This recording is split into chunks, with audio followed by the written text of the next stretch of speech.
Salut, bienvenue sur ma chaîne. Aujourd'hui, on va continuer notre challenge budgétisation. Alors, ce sont des vidéos motivation budget pour créer votre budget sur 2 mois euh, avec le système. Au final, ça sera un système d'enveloppe que moi, je trouve ça génial. Franchement, je trouve ça top. Depuis ce système, je mets de l'argent de côté et je vois mes petits rêves qui se réalisent au fil du temps ou en tout cas qui avancent et je veux vous faire partager ça parce que je trouve ça génial.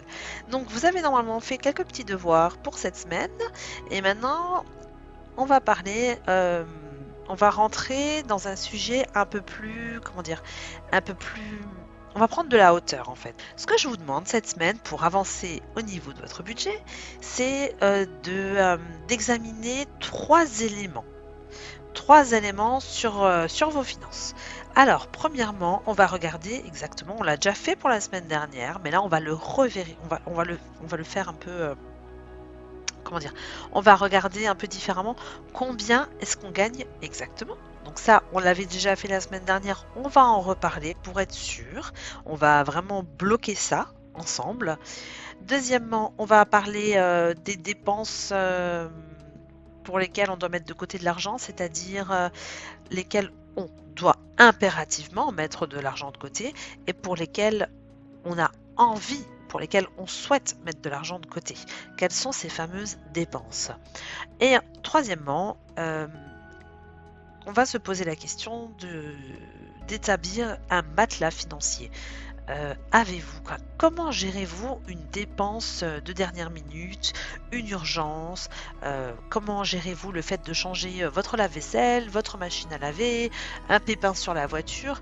Est-ce que vous avez déjà créé un matelas pour gérer ces urgences? Avez-vous déjà créé un fonds d'urgence? Donc pour répondre à tout ça, eh ben, évidemment, la première chose à faire, c'est de remplir un fonds d'urgence et d'en déterminer le montant. Combien voulez-vous que votre fonds d'urgence, de quel montant voulez-vous qu'il soit le vôtre?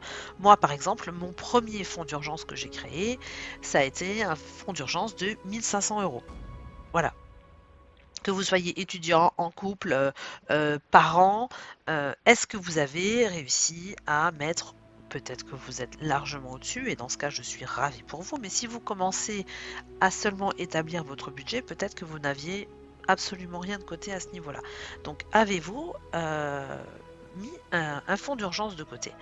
Donc, ce que je vous propose de faire, c'est d'en créer un, de vous demander combien vous pouvez mettre de côté.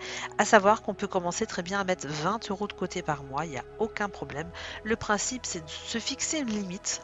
Donc moi, ma première limite sur mon premier budget, c'était 1500 euros. Et donc, je savais que tous les mois, je mettais une certaine somme pour pouvoir atteindre ce plafond. Si vous ne pouvez mettre que 20 euros de côté dans ce fonds d'urgence, eh ben c'est pas grave, c'est très très bien. On commence à mettre 20 euros de côté, aucun problème. Le principal, c'est de se fixer un objectif et d'y arriver petit à petit pas par petit pas. Donc, mais par contre, si on décide de mettre 20 euros de côté pour ce fonds d'urgence tous les mois, on va le faire. Même si certains mois vous mettrez plus, si vous en avez envie, il ne faut pas déroger à cette règle, hein. Si vous vous fixez 20, 50, 100, 200 euros, restez-y fixés. C'est très important dans l'établissement du budget. Pour la semaine prochaine, ce qu'il faut faire, c'est réfléchir aux dépenses pour lesquelles on doit se préparer. Par exemple, nous, ça faisait déjà au moins, ça faisait bien 2-3 ans qu'on réfléchissait à changer notre voiture. Donc ça, on l'a budgétisé, on se l'était noté, on savait qu'on devait changer de voiture, c'était impératif. Les enfants grandissent, on a 5 enfants, on pouvait pas rester avec une voiture. On avait un Picasso, donc c'était bien quand ils étaient petits, mais on savait que quand les garçons allaient grandir, il n'y aurait pas assez de place à l'arrière. Donc on a décidé de changer de voiture et on a pris avec des vraies places à l'arrière où il y a des places adultes. Et donc ça, ça faisait déjà 2-3 ans qu'on y réfléchissait, on avait fait notre budget pour ça, par exemple. Ça peut être sinon une maison ou un voyage. Enfin, peu importe. Si vous avez un objectif, eh ben, pensez-y, réfléchissez-y. Donc c'est de l'argent, des dépenses qu'on doit faire ou qu'on a envie de faire. Il faut réfléchir à tout en fait. Il faut déterminer les dépenses futures auxquelles on doit se préparer ou auxquelles on a envie de se préparer. Par exemple, moi, dans mon budget, bon, j'avais la voiture. Je sais que je vais avoir une machine à laver bientôt parce qu'elle est en train de lâcher la mienne. Mais par exemple, j'ai aussi les vacances de l'année prochaine. Tous les ans, j'ai un budget vacances qui commence au mois de septembre pour l'année suivante. Voilà.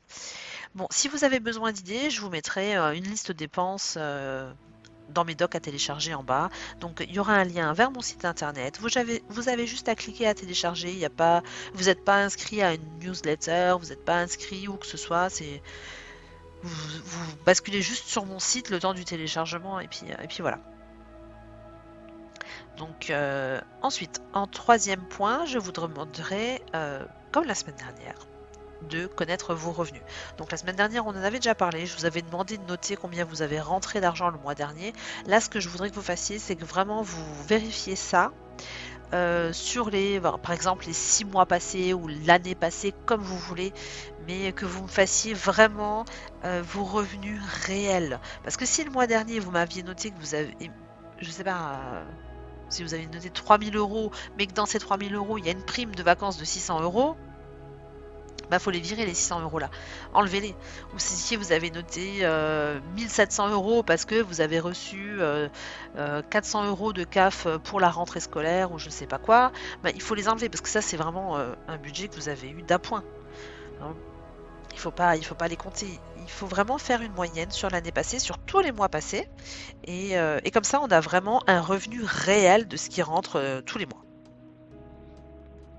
On a une vue d'ensemble de ce qui ressemble à un mois normal.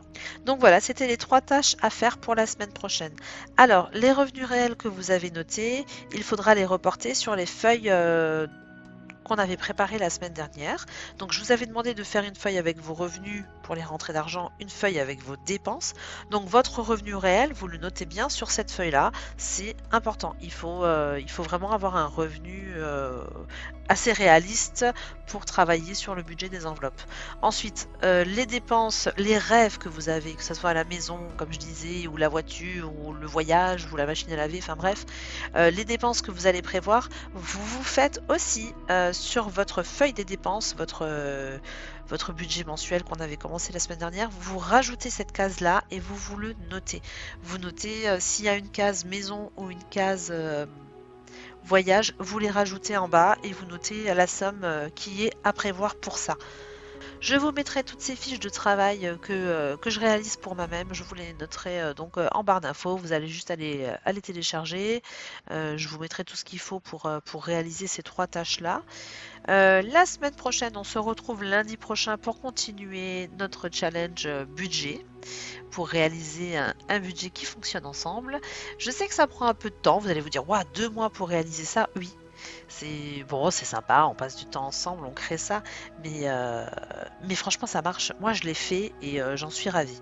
Donc ça prend 2 mois, c'est chronophage au début, mais une fois que c'est lancé, bah après on n'a plus à s'en occuper, en fait on a juste à suivre. Donc 2 mois, ça paraît long, mais quand on voit ce qu'on gagne après, toutes les charges mentales qu'on s'enlève de la tête, tout l'argent qu'on met aussi de côté petit à petit, bah franchement, ça vaut vraiment le coup, hein. Moi, j'en suis vraiment ravie. Ça vaut vraiment le coup. Donc, je vous dis à lundi prochain. En attendant, prenez soin de vous et à bientôt. Bye bye.